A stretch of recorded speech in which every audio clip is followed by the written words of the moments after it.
نبی پاک صلی اللہ علیہ وآلہ وسلم کے ساتھ حضرت جناب ابو طالب کا سفر سیرت کی تمام کتابوں میں موجود ہے۔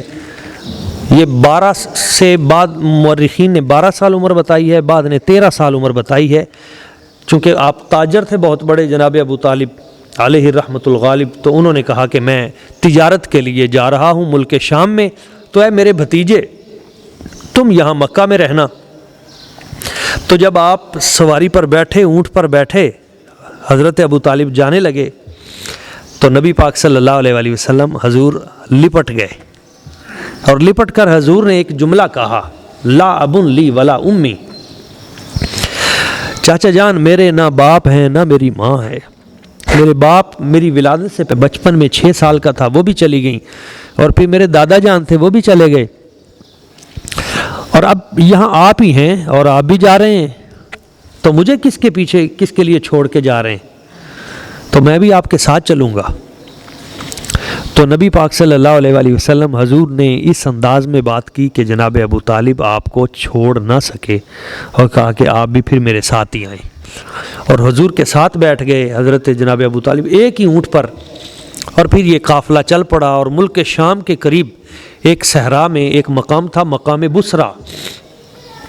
مقام بصرہ پہ جس وقت یہ قافلہ پہنچا تو یہ ایک خاص مقام تھا، اور یہاں پہ ایک پادری رہتا تھا، عیسائی،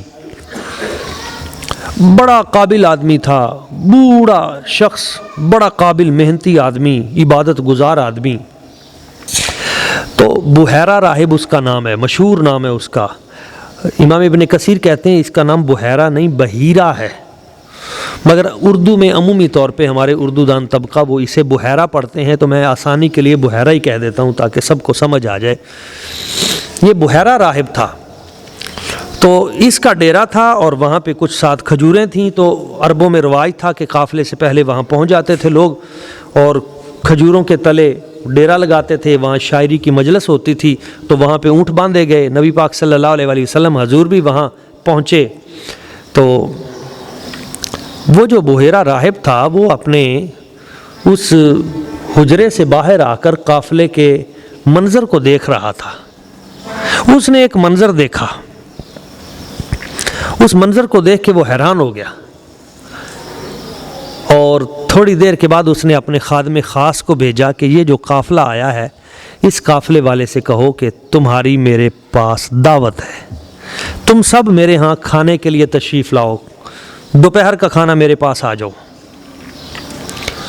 تو قافلے کے لوگ بڑے حیران ہوئے کہ یہ تو بندہ آج تک اس نے کسی کو منہ ہی نہیں لگایا، یہ اپنی عبادت و ریاضت میں مست رہتا ہے، کسی سے سلام نہیں کرتا، چپ کر کے اپنے کام میں لگا رہتا ہے عبادت میں، یہ ہماری دعوت کیوں کر رہا ہے؟ انہوں نے کہا جی خیریت ہے، کیا وجہ؟ انہوں نے کہا نہیں جی ہمارے سردار نے کہا ہے، بحیرہ راہب صاحب نے، آپ نے دعوت پہ آنا ہے۔ انہوں نے کہا جی ٹھیک ہے۔ تو اگلے دن سارا قافلہ جو ہے وہاں پہ چلا گیا، اور نبی پاک صلی اللہ علیہ وآلہ وسلم آپ کو پیچھے چھوڑ گئے کہ آپ نے پورے یہ جو اونٹ ہے، سامان ہے، آپ نے اس کا خیال رکھنا ہے۔ تو حضور نے فرمایا میں خیال رکھنے کے لیے ہی ہوں، تم سب جاؤ۔ تو حضور وہاں ٹھہر گئے۔ قافلہ جب وہاں پہنچا تو وہ بحیرہ راہب دیکھنے لگا، ایک ایک کو دیکھتا جا رہا ہے، سب کو دیکھ کر کہنے لگا سارے آ گئے ہو؟ انہوں نے کہا جی سارے آ گئے۔ تو کہا نہیں کوئی رہتا ہے۔ تو حضرت زبیر بن عبد المطلب یا حضرت حارث بن عبد المطلب، یہ بھی حضور کے چاچا جان تھے، انہوں نے کہا کہ ہاں ہمارا ایک بچہ رہتا ہے، تو وہ وہاں پہ موجود ہے۔ تو بعد میں اس نے کہا نہیں نہیں نہیں، کھانا لگا ہوا تھا، اس نے سب کو اٹھایا، باہر نکلو، اس کے لیے تو کھانا بنایا ہے جسے تم پیچھے چھوڑ آئے ہو ان کے لیے تو ساری محنت کی ہے۔ تو انہوں نے کہا اس میں کیا خصوصیت ہے؟ تو کہا آؤ میں تمہیں دکھاتا ہوں۔ تو باہر لا کر اس نے کہا اب ان کو بلاؤ۔ تو حضرت حارث بن عبد المطلب گئے حضور کو بلانے کے لیے۔ اس نے کہا غور سے دیکھنا۔ جب حضور اٹھے تو دیکھا وہ جو درخت تھے انہوں نے اپنی شاخیں حضور کے اوپر جھکائی ہوئی تھی۔ اس نے کہا اب قدموں کی طرف دیکھو۔ جب قدموں کی طرف دیکھا تو پتھر حضور کے قدموں کی طرف سمٹ کر آتے تھے کہ حضور کے قدموں کا تلوا، اس کا شرف ہمیں مل جائے۔